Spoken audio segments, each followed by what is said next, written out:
صباح الفل. اكتر سؤال بتسأله لما اي حد بيعرف ان انا عايش في امريكا وشغال في مجال العربيات: طب يا عم العربيات عندكم رخيصة، ما تنزل عربية ولا اتنين؟ طب ما تبعت عربيات نقطعها ونتجري فيها. او بص، لو العربية هنا واقفة عليا مثلا هنتكلم على العربيات المشهورة مثلا في مصر. الناس في مصر بيحبوا التويوتا برضو. لو نزلنا مثلا تويوتا ولازم تبقى 1600 سي سي، مثلا برين نيو هنا هتبقى واقفة مثلا ب30,000. لما عملت الحسبة بتاعتها واشوف عشان العربية تدخل مصر طبعا لازم تبقى انت الملك الاول.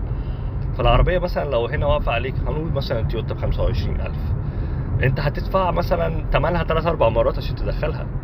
يعني انت هتخسر خسارة في حتة تانية. وعشان تبعت عربية تقطيع، يا جدعان الدنيا مش سهلة كده. يعني عارف انت لو سهلة قوي كده كان كل عملها.